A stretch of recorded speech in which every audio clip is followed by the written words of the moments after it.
I'm Alexandra, and today isn't just an episode, it's a tribute to July 4th, a tribute to everything it was, everything it wasn't, and everything it could still become. This episode isn't a history class, it's not fireworks and fanfare, it's a reckoning and a celebration, a space to hold both pride and pain, and to remind ourselves why this country, with all its flaws, is still worth the dream. So let's begin. Let's take a breath, a real conscious breath, and ask, why do we celebrate July 4th? Not just the we as in America, but you, me, us, right now. Because I think sometimes in all the fireworks and flags and grill smoke and patriotic playlists, we forget. We forget that this day wasn't always a holiday. It wasn't always a spectacle, and it wasn't inevitable. It was radical. Let's rewind to 1776. 13 colonies, full of farmers, philosophers, mechanics, merchants, stood up and said no. No more kings, no more foreign rule, no more taxation without representation. It wasn't just a change in governance, it was a spiritual and political earthquake. What they were declaring was revolutionary, that ordinary people could govern themselves, that power doesn't have to descend from bloodlines, crowns, or divine rights, but could rise from the will of the people. And here's what we forget. It could have failed. It probably should have failed. They were outgunned, outnumbered and up against one of the greatest empires in world history. But they had something that couldn't be seized or taxed. Conviction. Now let's talk about the document itself. The Declaration of Independence wasn't just legal. It was poetic. It was philosophical. It was aspirational. We hold these truths to be self-evident, that all men are created equal. Pause there. We've heard that line so many times, it's easy to forget how audacious it was, that truths could be self-evident, that humans were equal, not by law, not by social status, but by nature, that governments derive their power from the consent of the governed, that if a government becomes destructive of those rights, the people not only can change it, they must. That's not just philosophy, that's a call to action. We celebrate July 4th not because they made a wish, but because they took a risk. Every man who signed that document, 56 in total, was committing treason against the British Crown. They weren't guaranteed freedom. They weren't guaranteed success. They weren't even guaranteed survival. They were hunted. Their homes were raided. Their towns were burned. Their families were targeted. John Hancock didn't sign in big letters because he liked calligraphy. He did it so the king wouldn't need glasses to see it. That's courage. That's defiance. That's revolutionary love for a country not yet born. But the spirit of independence we celebrate on July 4th isn't just about government. It's about thinking for yourself. It's about resisting tyranny in all its forms, not just political, but economic, social, cultural. It's the spirit that says, you do not own me, you do not define me, I will live, speak, and fight for my freedom. It's the DNA of every protest, every social movement, every artist who breaks rules, every person who refuses to shrink to fit the mold they were handed. This spirit didn't stop in 1776. It re-emerges every time a generation says, we want more, we want better. That is what we're celebrating, not just a historical moment, but an ongoing mindset. And don't forget, the American Declaration wasn't just for America, its ripple effects were global. It inspired the French Revolution, liberté, égalité, fraternité. It sparked independence movements in Latin America, Haiti, India, Africa. It shook the very idea of empire. The world didn't just watch, it listened. And in some places, it listened harder than we ever have. So yes, I know it's 2025. We are cynical, tired, divided, maybe even a little jaded. And you might ask, what does July 4th have to do with me? Here's what I'll say. If you have ever spoken truth to power, if you've ever demanded better, if you've ever stood up for someone else's rights, if you've ever refused to sit down when it was easier to stay quiet, then the spirit of independence lives in you. It's not about red, white, and blue. It's not about fireworks or founding fathers. It's about the fire in you that refuses to be put out. That is what July 4th is, and what it should always be. A reminder, a renewal, a reckoning, and a chance to recommit to the dream, even if it's still a work in progress. Stay with me, we're just getting started. The founders gave us a strange and beautiful gift. They created a system that could be pushed, one that could expand, evolve, rupture, and repair if we keep fighting. And so, on this July 4th, my tribute is not to the myth of perfect men. It's to the enduring possibility that even flawed humans can light a spark so big it outlives their mistakes. Next up, we talk about the rituals, the parades, the cookouts, the colours, and whether they still mean anything.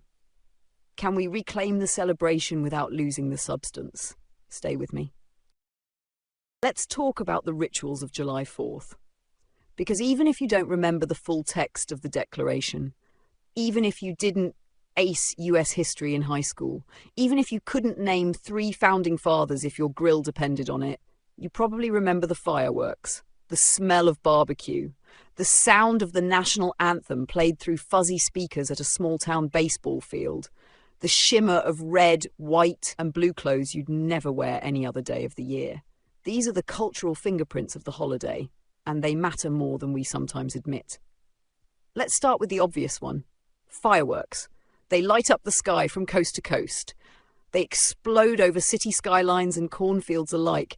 They make babies cry, pets panic, and some of us nostalgic. But what do they mean?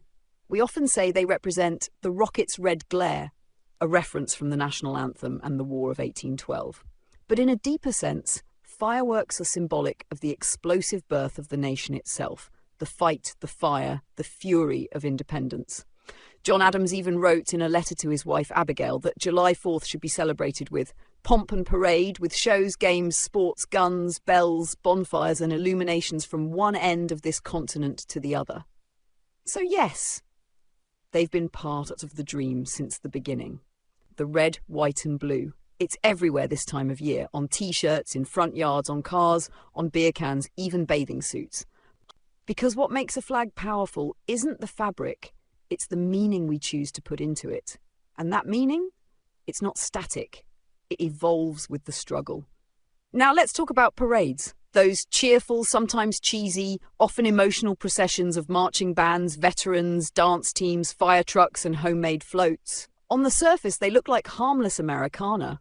But look closer and you'll see that parades are storytelling. They tell a version of America that's orderly, proud, celebratory, and almost always sanitized. And that's the point. Parades, like most public rituals, are a performance of identity. Now, let's ground this in something more human. The cookout, the backyard hangouts, the community block parties, the potlucks in small-town parks and apartment courtyards. This, to me, might be the most authentic form of celebration. Not because it's politically profound, but because it's personal. It's where we tell stories, share food, bridge generations. Where black families, immigrant families, rural families, everyone makes America their own. That grilled corn, that cold soda, that foldable chair. That is resistance in its own way. It says, I belong here. I claim this day. I celebrate, not because it's perfect, but because it's mine.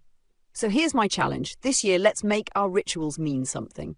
Let's let the fireworks remind us how fragile and how fiery freedom can be.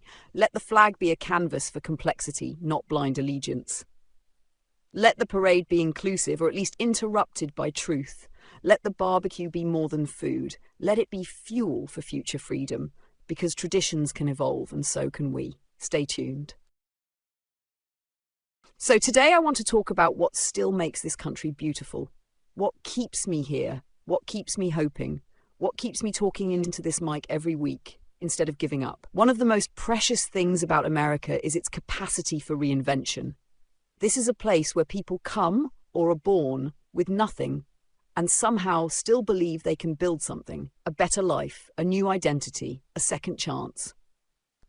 This is the country where a daughter of immigrants becomes a CEO, where a queer kid from a rural town becomes a congressperson, where a formerly incarcerated person builds a non-profit that changes lives, where a high school dropout writes best-selling books.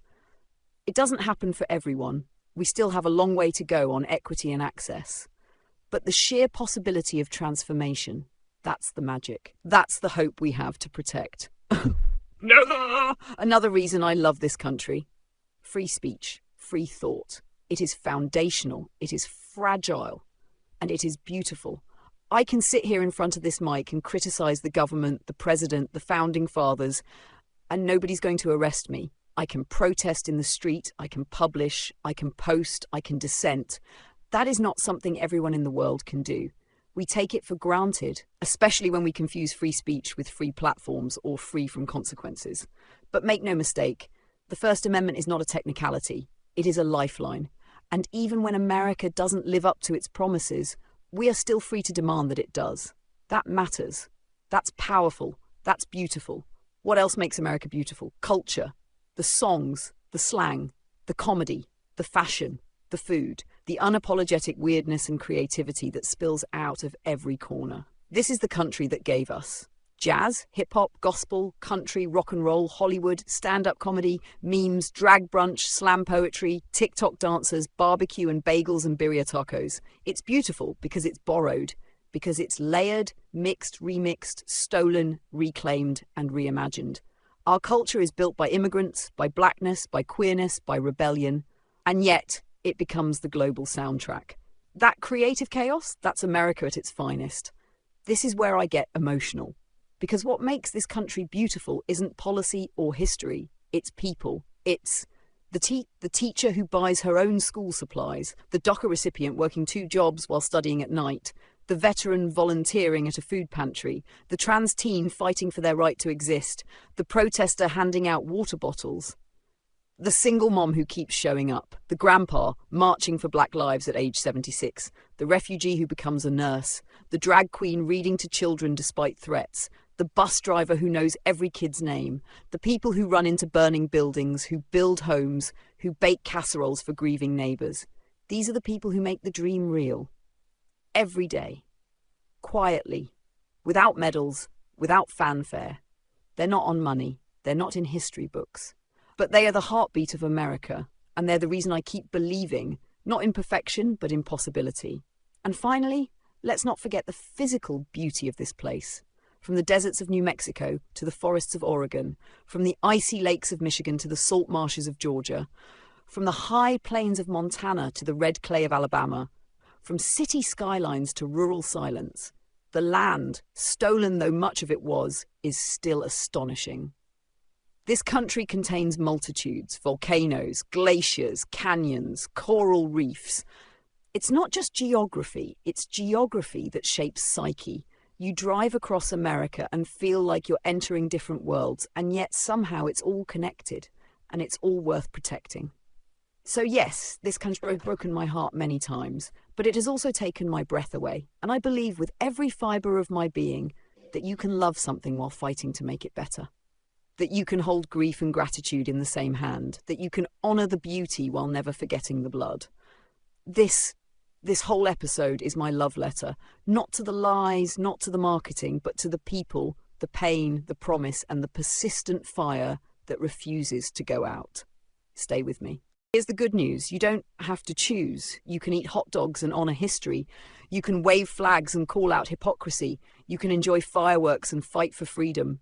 That's the power of living in a democracy, even an imperfect one. You get to make meaning. You get to shape the narrative. You get to show that patriotism isn't obedience, it's participation. So this year, celebrate with joy, celebrate with truth, celebrate with complexity. Celebrate with the people who inspire you.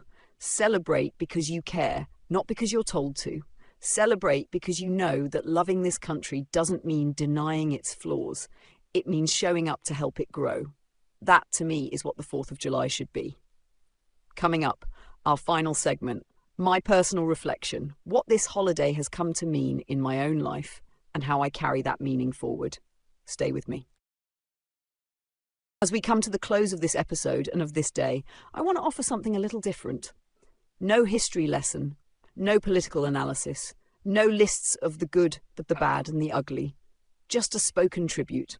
Because after all we've said, after all we've wrestled with, I want to simply speak my love for this country. America, you are not perfect. You never have been. You never will be.